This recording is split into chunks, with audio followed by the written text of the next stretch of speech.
ಇನ್ನೊಂದು ಮುಖ್ಯವಾಗಿ ಕಾಮಿಡಿ ಚಿತ್ರಗಳು ಆ ಮಣ್ಣಲ್ಲಿದ್ರೆ ಚಂದ. ಏನಕ್ಕೆ ಅಂದ್ರೆ ಕಾಮಿಡಿ ಯಾವತ್ತೂ ನಗು ಬರೋದು ಭಾಷೆಯ ಹಿಡಿತದ ಮೇಲೆ.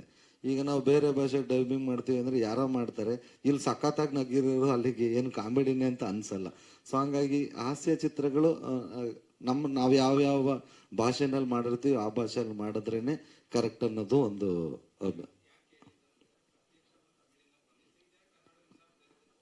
ಅಧ್ಯಕ್ಷನ ರೀಮೇಕ್ ಮಾಡಿದ್ವಿ. ಅದನ್ನ ತೆಗೆದು ನಮ್ಮ ಸೊಗಡಿಗೆ ಏನು ಬೇಕು ಅದನ್ನೆಲ್ಲ ಬದಲಾವಣೆ ಮಾಡಿಕೊಂಡು ಇದನ್ನ ತಗೊಂಡು ಅವ್ರು ರೀಮೇಕ್ ಮಾಡ್ಕೊಳ್ಳಿ, ನಾವಲ್ಲಿ ರಿಲೀಸ್ ಮಾಡೋದು ಬೇಡ. ಅವಾಗ ನಮಗೂ ಖುಷಿ ಆಗುತ್ತೆ. ನಾನು ಆಲ್ರೆಡಿ ಪ್ಯಾನ್ ಇಂಡಿಯಾ ಸ್ಟಾರೇ ಸರ್. ಯಾಕೆಂದ್ರೆ ಎಲ್ಲ ಹಿಂದಿ ಡಬ್ ಮೂವಿಗಳನ್ನೆಲ್ಲ ನೋಡಿದ್ದಾರೆ. ಈಗಲೂ ಹೋದ್ರು ಅಲ್ಲಿ ಎಲ್ಲ ಚಿಕ್ನ ಅಂತಾರೆ, ನನ್ನ ಹೆಸರು ಬರಲ್ಲ, ಅಲ್ಲಿ ಬ್ರೂಸ್ಲಿ ಅಂತಾರೆ. ನಾವು already PAN India star. Kannada cinema ಅದೇ ನಾನು ಹೇಳದ್ನಲ್ಲ, ಭಾಷೆ ಇಡ್ತಾ ಇದ್ರೆ ಮಾತ್ರ ಅದು ನಗು ಬರೋದು. ಇಲ್ಲಾಂದ್ರೆ ಈಗ ನೋಡಿ ಯಾವುದೇ ನಟರುಗಳು, ಪೋಷಕ ನಟರಾಗ್ಬೋದು, ಹೀರೋಯಿನ್ಸ್ ಆಗ್ಬೋದು, ಹೀರೋಗಳು ವಿಲನ್ಗಳು ಬೇರೆ ಭಾಷೆಯಲ್ಲಿ ಹೋಗಿ ಮಾಡ್ತಾರೆ, ಕ್ಲಿಕ್ಕು ಆಗಿದ್ದಾರೆ. ನಮ್ಮ ಕನ್ನಡದವ್ರು ಆಚೆ ಹೋಗಿದ್ದಾರೆ, ಅಲ್ಲಿಯವರು ಇಲ್ಲಿ ಬಂದಿದ್ದಾರೆ. ಬಟ್ ಹಾಸ್ಯ ನಟರದ್ದು ಆಗಲ್ಲ. ನಾವು ಅಲ್ಲಿ ಹೋಗಿ ಮಾಡಿದ್ರು ವರ್ಕ್ ಆಗಲ್ಲ. ಬೇರೆ ನಟರುಗಳು ಇಲ್ಲಿ ಬಂದು ಮಾಡಿದ್ರು ತುಂಬಾ ಜನ, ಬಟ್ ಜನ ಒಪ್ಕೊಳ್ಳೋದು ತುಂಬಾ ಕಷ್ಟ ಆಗುತ್ತೆ. ಹಂಗಾಗಿ ನಿಜವಾದ ಕನ್ನಡ ಸಿನಿಮಾ ಅಂದ್ರೆ ಕಾಮಿಡಿ ಸಿನಿಮಾ, ನಿಜವಾದ ಕನ್ನಡಿಗರು ಅಂದ್ರೆ ಕಾಮಿಡಿಯನ್ಗಳೇ. Thank you sir.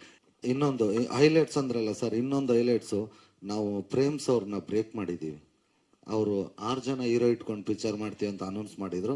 ಅವ್ರಿಗಿಂತ ಮುಂಚೆ ನಾವು 7 ಜನ ಹೀರೋಗಳು ಹಾಕೊಂಡು ಪಿಕ್ಚರ್ ಮಾಡ್ಬಿಟ್ಟಿದ್ದೀವಿ. ಅದು ಉಪಾಧ್ಯಕ್ಷ. ಯಾರು 7 ಜನ ಅಂದ್ರೆ, ರಾಜಯೋಗ ಅಂತ ಧರ್ಮಣ್ಣ ಒಂದು ಪಿಕ್ಚರ್ ಮಾಡಿದ್ದಾರೆ, ಅವರು ಒಂದು ಹೀರೋ. ನಾನು ಮತ್ತು ಗುಂಡ ಅಂತ ಶಿವು ಕೇರ್ಪೇಟೆ ಅವರು ಒಂದು ಪಿಕ್ಚರ್ ಮಾಡಿದ್ದಾರೆ, ಅವರು ಹೀರೋ. ಸಾಧು ಕೋಕಿಲ ಸರ್ ಅವರು ಹೀರೋ ಮಾಡಿದ್ದಾರೆ. ರವಿಶಂಕರ್ ಸರ್ ಅವರು ಹೀರೋ ಮಾಡಿದ್ದಾರೆ. ಶಿವು ಕರಿಸುಬ್ಬು ಅವರು ಒಂದು ಅವಾರ್ಡ್ ಪಿಕ್ಚರು, ಅವರು ಹೀರೋ ಮಾಡಿದ್ದಾರೆ. ಶರಣ್ ಸರ್ ಇದ್ದಾರೆ, ಅವರು ಹೀರೋ ಮಾಡಿದ್ದಾರೆ. ನಾನು ಇದ್ದೀನಿ. ಅದು ಟೆಕ್ನಿಕಲ್ ಆಗಿ ಬರೋಣ ಅಂತ, ಇದರಲ್ಲಿ ಅವ್ರು ಆಕ್ಟ್ ಮಾಡಿಲ್ಲ. ಅದು ಬಂದ್ರೆ ಅದೊಂದು 10 ಜನ ಡೈರೆಕ್ಟರ್ಗಳು ಕೆಲಸ ಮಾಡೋರೆ. ಸೊ ಹಿಂಗಾಗಿ ಒಂದು ಮಾಡಿರೋ ಅಷ್ಟು ಜನ ಕ್ಯಾರೆಕ್ಟರ್ಗಳು ಹೀರೋ ಪಾತ್ರ ಮಾಡಿರೋರೆ. ಇದೊಂದು ನನ್ಗನ್ಸಿದ ಹೈಲೈಟು. Thank you.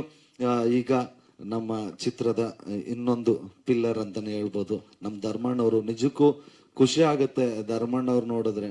ಯಾಕೆಂದ್ರೆ ಈಗ ಒಂದು ವಾರದಿಂದ ಅವ್ರ ಕೆಲಸಗಳನ್ನೆಲ್ಲ ಬಿಟ್ಟು ನಮ್ಮ ಚಿತ್ರಕ್ಕೆ ಫಸ್ಟ್ ಟೈಮು ನಾನೊಂದು ಹೀರೋಗಿ ಆಕ್ಟ್ ಮಾಡ್ತಾ ಇದ್ದೀನಿ ಅಂತ ಅವ್ರ ಕಡೆಯಿಂದ ಸಪೋರ್ಟ್ ಇರ್ಲಿ ಅಂತ ಎಲ್ಲಾ ಕಡೆ ನಮ್ದು ಯಾವುದೇ ಪ್ರಮೋಷನ್ಗೆ ಹೋದ್ರು ಧರ್ಮಣ್ಣ ಹಗ್ಲು ರಾತ್ರಿ ನಮ್ಮ ಜೊತೆನೇ ಇದ್ದಾರೆ. Thank you Dharmanna.